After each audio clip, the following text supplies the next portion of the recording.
Hi, everyone. Welcome back to Beguiled by Books. Today, I'm sharing some of my favorite books in honor of Pride Month. Let's get started. June is Pride Month, and it is a very special time because more and more companies focus on pride. And while I know there is a lot of virtue signaling out there, representation in books and media is still so important for inclusivity and making people feel comfortable and psychologically safe. So as a reader, I of course love reading diverse stories and reading of diverse authors. So I've got some of my favorite Pride Month books for you today. The first book that I can recommend for Pride Month is Our Wives Under the Sea.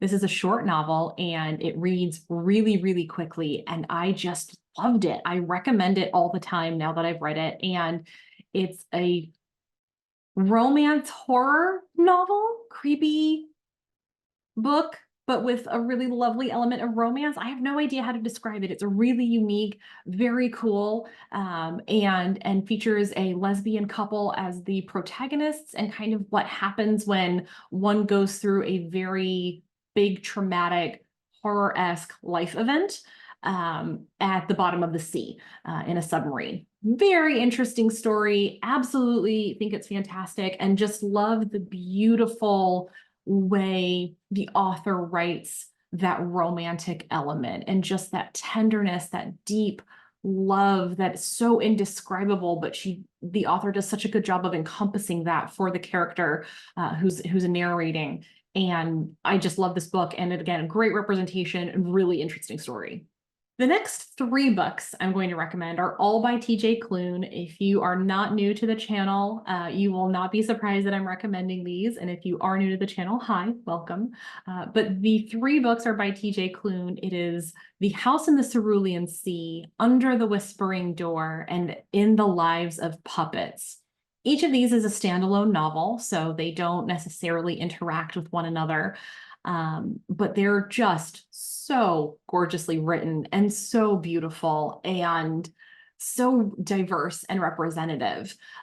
The House in the Cerulean Sea is a great story of a very stodgy man who is alone and works with magical children in a government job. He gets sent to a high-risk orphanage and ends up just figuratively and literally falling in love with everything about the place and the people and the children, and it's just fabulous. You can't go wrong, and the story is so beautiful, and I love how the kids are diverse and different and represented so well, and the two main characters are diverse and different and represented in really cool, unique ways, but also very relatable ways. Under the Whispering Door is about death, but also has fabulous representation, not only some LGBTQ representation, but also very diverse backgrounds of the characters and how they come together and how death relates all of them in interesting ways.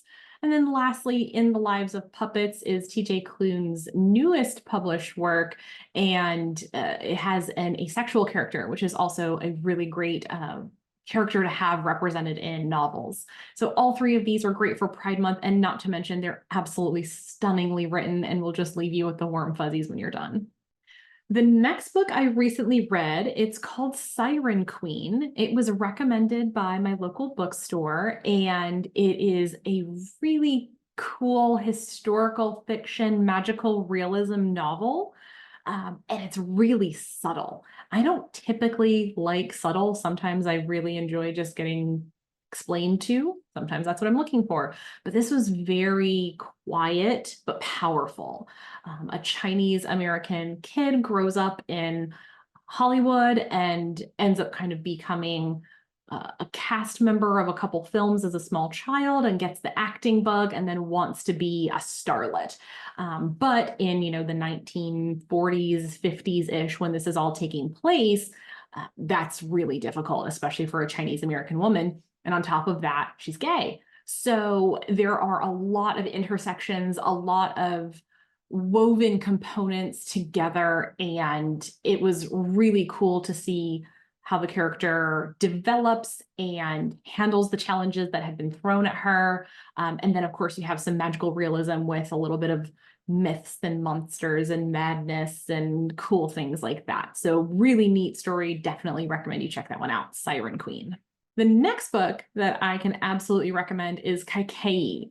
And I got this as part of a book subscription a couple years ago and just really enjoyed this mythic retelling of a Hindu story from the Bhagavad Gita. Really interesting story, but what I really liked about it was the main character is asexual, and it's done in a really cool and beautiful way.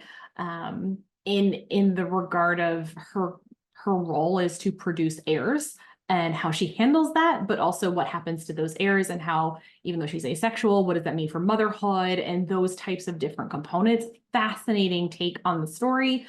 You don't have to be familiar with Bhagavad Gita to enjoy it. And I really enjoyed it, and it's got great representation for Pride Month. The next book I read, nonfiction book called Is It Hot in Here? And this is recommended by a friend who actually went to high school with the author. And the author is a comedian. You may have seen him on Instagram if you follow stand-up comedy things on social media, Instagram, TikTok, things like that. But it's a collection of just short stories, little essays and thoughts from the comedian who grew up in a very small conservative town in Virginia, whose family is very conservative, and he is very liberal and very gay, and how those dynamics play into one another. And he tells it, because of course he's a comedian, in a very funny way, but there's also a lot of poignancy behind it. So I hope that book is helpful for those of you out there looking for a way to relate to that situation, but really entertaining and deeply funny. Had a lot of laughs out loud with that one.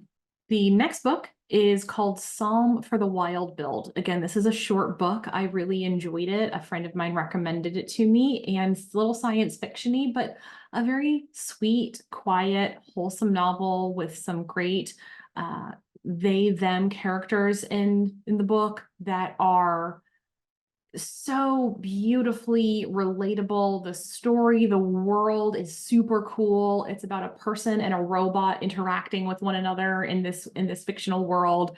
And it's just a really cool story. There is, I believe, a sequel that has come out. I have not read that one yet, so I can't speak to it. But Psalm for the Wild Build is, again, one of those just like soft, sweet, quiet books that just makes you feel good inside. The last book I can recommend for Pride Month is called This Is How You Lose the Time War.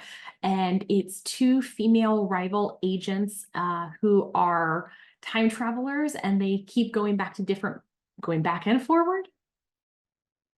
They keep time traveling. I don't know what the right way to describe that is. They keep time traveling to different points on their timelines to affect other points on the timelines as they are trying to win a war. And what I love is it's not about the war, and it's not about the different worlds they visit, and it's not about the timelines. It's about them and how it's an enemies to lovers. So how that builds and what that looks like in their different timelines and in their specific timeline. It's a really cool story. I've never read anything quite like it. I kept the book so I can revisit it and reread it again. I think it's one of those stories that you'll take something away differently each time you read it. There are a ton of books out there for Pride Month. I have a huge stack in my TBR that I'm sure I could recommend. I look forward to making future recommendations, but please drop me a comment and let me know what books you think I should be reading with great representation and great diversity for this space. I'd really love to have those stories and be able to enjoy them. And then, as always, please give this video a like if you have enjoyed it, and don't forget to subscribe if you haven't already. Have a fabulous day.